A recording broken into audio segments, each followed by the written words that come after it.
कशा आहात विद्यार्थी मित्रांनो, कसा चालू आहे अभ्यास? तर युनिव्हर्सल कोचिंग इन्स्टिट्यूटच्या डिजिटल प्लॅटफॉर्ममध्ये आपलं सर्वांचं मनापासून स्वागत आहे. तर मित्रांनो, मागील लेक्चरमध्ये आपण वर्गमूळ आणि घनमूळ हे कसे काढायचे आणि त्याच्या मागच्या लेक्चरमध्ये आपण की वर्गसंख्या कशी ओळखायची, कोणती संख्या ही वर्गसंख्या आहे तर ती कशी ओळखायची याच्यावर ही लेक्चर घेतला होता. आणि त्याच अनुषंगाने की येणाऱ्या परीक्षांमध्ये कोणत्या प्रकारचे प्रश्न येऊ शकतात आणि कोणत्या प्रकारचे प्रश्न तुम्हाला अवघड जाऊ शकतात, तर असे काही प्रश्न घेऊन आलेलो आहोत. तर त्या प्रश्नांची उत्तरे कशी द्यायची हे आजच्या लेक्चरमध्ये आपण पाहणार आहोत. तर यासाठी आपण जे आता 3 लेक्चर मी सांगितले त्याचं नॉलेज पुरेसं आहे. ठीक आहे, एक 10-10 मिनिटाचे 3 व्हिडिओ आहेत, ते 3 व्हिडिओ बघितले तर तुम्हाला हे सगळे प्रश्न सुटायला हवेत. तर चला चालू करूया. तर पहिला प्रश्न काय आहे बघा, 2475 ला पुढील पैकी कोणत्या संख्येने गुणल्यास पूर्ण वर्ग संख्या मिळेल. आता 2475 आहे आणि कोणत्या संख्येने गुणल्यानंतर ती पूर्ण वर्ग संख्या बनेल. तर लक्षात घ्या की कोणतीही पूर्ण वर्ग संख्या घ्या की आपण घेऊया 225. 225 ही पूर्ण वर्ग संख्या आहे. ज्यावेळेस मी याचे फॅक्टर पाडतो तर ते फॅक्टर कशा पद्धतीने येतात चला बघूया. तर फॅक्टर कसे येतील बघा, 225 ला 3 ने भाग जाईल. ठीक आहे, 3 7 21, 3 5 15, परत 3 ने भाग जाईल 25 येईल, 5 ने भाग जाईल 5 5 1. म्हणजेच 275 चे फॅक्टर काय आहेत तर 3 3 5 5. म्हणजेच की वर्ग 3 आणि 3 ही काय आहे, 3 आणि 3 वर्ग संख्या आहे आणि 5 आणि 5 काय आहे वर्ग संख्या. म्हणजे ज्यावेळेस वर्ग संख्या आणि वर्ग संख्यांचा गुणाकार होतो त्यावेळेस उत्तर मिळणार पण वर्ग संख्याचं असतं. दुसरी गोष्ट की हे जे आहे हे किती वेळा आलं पाहिजे, एक अंक 2 वेळा आला पाहिजे गुणाकारामध्ये, 2 वेळा. म्हणजे हे जे फॅक्टर आहेत ते 2च्या पटीत असले पाहिजेत. घनसंख्यामध्ये ते 3च्या पटीत असले पाहिजेत, पण वर्गसंख्यामध्ये कितीच्या पटीत असले पाहिजेत तर ते 2च्या पटीत असले पाहिजेत. ठीक आहे, तर त्यासाठी आपण चेक करूया की आता 2475 हे बघूया, याचे फॅक्टर पाडूया. तर याला 3 ने भाग काय येईल 825, परत 3 ने भाग जाईल किती येईल 3 2 6, उरले 2 275, परत 5 ने भाग जाईल 55, परत 5 ने भाग जाईल 11 आणि 1. मग यामध्ये जर आपण चेक केलं तर 3 आहे 2च्या पटीत, 5 पण आहे 2च्या पटीत, पण 11 हे 1 वेळाच आलेलं आहे. मग 11 किती वेळा आलं पाहिजे होतं तर 11 आलं पाहिजे होतं 2 वेळा. तर 2 वेळा 11 आलं असतं तर ही संख्या पूर्ण वर्ग संख्या बनली असते. म्हणजे ह्या संख्येला कितीने गुणावं लागेल बघा, तर याला आपण 11 ने गुणलं आणि परत फॅक्टर पाडले तर इथं 11 अजून 1 वेळा येईल, म्हणजेच ती पूर्ण वर्ग संख्या बनेल. त्याच्यासाठी ह्या संख्येला आपल्याला 11 ने गुणावे लागेल. तर ही ह्या क्वेश्चनच्या मागची कन्सेप्ट आहे. पुढील प्रश्न बघूया, 3 अंकी मोठ्यात मोठी मूळ संख्या. आता प्रश्न खूप मोठा दिसतोय पण डिकोड करताना एक स्टेटमेंट डिकोड करायचं असतं बघा. 3 अंकी मोठ्यात मोठी मूळ संख्या. आता पहिली तर गोष्ट 3 अंकी मोठ्यात मोठी मूळ संख्या कोणते हे आपल्याला माहित पाहिजे. तर ते कोणते आहे तर ते 997. 3 अंकी मोठ्यात मोठी मूळ संख्या आहे 997 व 2 अंकी लहानात लहान मूळ संख्या. आता 2 अंकी लहानात लहान मूळ संख्या कोणती आहे तर ती आहे 11. यांच्या बेरजेत आता यांची बेरीज करायची बघा, कसं येईल ते 997 अधिक 11. ठीक आहे, यांच्या बेरजेत कोणत्या संख्येचा वर्ग मिळवल्यास, आता कोणती संख्या आहे माहीत नाही त्याच्यामुळे आपण x चा वर्ग मिळवल्यास 32 या संख्येचा वर्ग मिळेल. 32 चा काय मिळेल वर्ग मिळेल. म्हणजे हे जे मोठं एकदम आपल्याला दिलेलं आहे तर ते आपण एकदम गणितीय भाषेत इक्वेशनमध्ये लिनियर इक्वेशनमध्ये आपण ते लिहून घेतलेलं आहे. ठीक आहे, तर हे फक्त चेंज करता आले पाहिजेत. मग आता हे लिहिल्यानंतर फक्त सॉल्वच करायचं आहे बघा. 997 आणि 11 किती आलं 1008. x वर्गला x वर्ग, 32 चा वर्ग किती असतो 1024.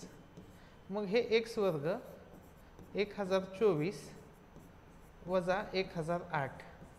1024 मधून 1008 गेलं किती आलं 16. x वर्गची किंमत आली 16, x ची किंमत किती आली 4. तर आपलं उत्तर काय आलं ऑप्शन 3 हे आपल्या प्रश्नाचे उत्तर आलेले आहे. ठीक आहे, पुढील प्रश्न बघूया आपण. 7 स्टार 5 6 ही 4 अंकी संख्या पूर्ण वर्ग आहे, तर स्टारच्या जागचा अंक कोणता? तर याच्यामध्ये आपण बघा 7 2 5 6 हा पर्याय ठेवून बघू शकतो. 7 4 5 6 परत 7 9 5 6 आणि 7 0 5 6 आणि हे वर्ग संख्या आहेत का हे फॅक्टर पाडून चेक करू शकतो. तर ही लेंदी प्रोसेस होईल आणि प्रश्न पण लवकर सुटणार नाही.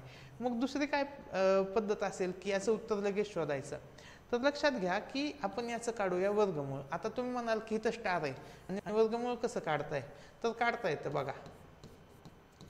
5 6 6 हा अंक कोणाच्या वर्गात शेवटी असतो?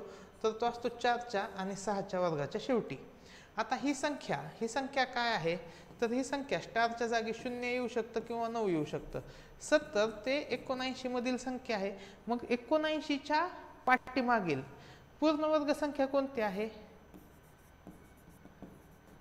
पूर्ण वर्ग संख्या आहे 79 पेक्षा लहान 64 आणि त्याचं वर्गमूळ किती आहे? तर त्याचं वर्गमूळ आहे 8. म्हणजे एक तर हा 84चा वर्ग आहे किंवा एक तर हा 86चा वर्ग आहे. 7 स्टार 5 6 ही संख्या एक तर 84चा वर्ग आहे किंवा ती आहे 86चा वर्ग. मग आपण 84 चेक करूया. बघा 6 पर्याय आहे का? म्हणजे 84 आपण चेक करूया. चला 84 आणि 84. ठीक आहे. 4 चौक 16 हातचा आला 1. 8 चौक 32 आणि 1 33. त्याच्यानंतर हे 86 बाजूला लिहू आपण. ठीक आहे. 8 चौक 32 हातचे आले 3. 8 8 64 आणि 3 67. 6 5 0 7 आलं 7056 ला 7000. बघा 7 स्टार 5 6 येथे पण 7556 म्हणजे स्टारची किंमत किती आली? तर ती आली 0. ऑप्शन 4 आपल्या प्रश्नाचे उत्तर येईल. तुम्ही 86 चेक करू शकता. 86चा वर्ग हा वेगळा येतो, 7396 येतो. तर ते काय उत्तर येणार नाही. त्याच्यामुळे उत्तर काय येईल? ऑप्शन 4. आता प्रश्न क्रमांक 4. आता हाही प्रश्न वेगळ्या पद्धतीचा आहे आणि हा घनाचा प्रश्न आहे. पुढीलपैकी कोणत्या संख्येला 4 ने गुणल्यास पूर्ण घनसंख्या मिळेल? आता पूर्ण घनसंख्या कधी मिळते बघा. आता आपण एखादी घनसंख्या घेऊया. चला आपण घेऊया 64 म्हणण्यापेक्षा 125 घेऊ. 125 5 ने भाग जाईल 25 येईल, परत 5 ने भाग जाईल. म्हणजेच आपण जर बघितलं तर हे 5 किती वेळा आलंय? तर 3 वेळा. म्हणजे अंक हे 3च्या पटीत यायला पाहिजेत. अंक कितीच्या पटीत यायला पाहिजे? 3च्या पटीत, जे आपण फॅक्टर पाडणार आहोत ते. आणि दुसरी एक गोष्ट लक्षात घ्या की घनसंख्या आणि घनसंख्या यांचा गुणाकार काय असतो? यांचा गुणाकार घनसंख्याचा असतो. घनसंख्येचा घनसंख्येशी गुणाकार केला तर येणारं उत्तर ही घनसंख्या असतं. उदाहरणार्थ आपण बघितलं की 8 आणि पुढील घनसंख्या आहे 27. तर 8 आणि 27चा घन किती येतो? 216. तर 216 पण हे काय घनसंख्याच आहे. तर अशा पद्धतीने ते आपण लक्षात घेतलं पाहिजे. ठीक आहे. पुढे बघूया आपण की ज्यावेळेस आपण हे पाहत आहोत तर कसं सोडवायचं हे एक्झाम्पल. तर पहिली संख्या घेऊ 1124. याचे पाडू 2 ने भाग जाईल 5 परत 6 आणि 2 562 येईल. ठीक आहे. आता मला सांगा 562 ही घनसंख्या आहे का? तर ही घनसंख्या नाही. आणि हे जे 4 आहे 4 ने मी 2 ला मल्टिप्लाय करू शकतो. 4 2 8. 8 ही काय आहे? घनसंख्या. ठीक आहे. मग घनसंख्येने घनसंख्या नसलेल्या संख्येशी गुणाकार केला तर उत्तर घनसंख्या येईल का? नाही येणार. त्याच्यामुळे पहिला पर्याय ऑप्शन येऊ शकत नाही. मग आपण दुसरा ऑप्शन घेऊया. यामध्ये 2 उत्तर आहेत तर ते चेक करूया. बघा 1024. 1024ला 2 ने भाग जाईल 512. 512 काय आहे? घनसंख्या. 512 घनसंख्या आहे. आता 512 घनसंख्या आहे आणि हे 2 ने भाग दिल्यावर 512 मिळेल. मग ह्या 2 ला आणि 4चा गुणाकार केला आपण तर काय येतो? 8. 8 पण काय आहे? घनसंख्या. म्हणजे घनसंख्येने घनसंख्येशी गुणाकार केला तर उत्तर काय येणार आहे? घनसंख्या. म्हणजे उत्तर येईल ऑप्शन 2. सेम याच पद्धतीने ऑप्शन 3 आपण चेक करूया. चला 1456 2 ने भाग गेला 728. 728 घनसंख्या आहे का? नाही, म्हणून हेही उत्तर येणार नाही. आता शेवटचा ऑप्शन चेक करूया आपण. 432. 432 ला 2 ने भाग गेला 216. 216 ही घनसंख्या आहे. 216 घनसंख्या आहे आणि ह्या 2 ला आपण 4 ने मल्टिप्लाय केलं तर काय झालं? 8. 8 पण काय आहे? घनसंख्या. म्हणजे आपलं उत्तर काय येईल? ऑप्शन 4.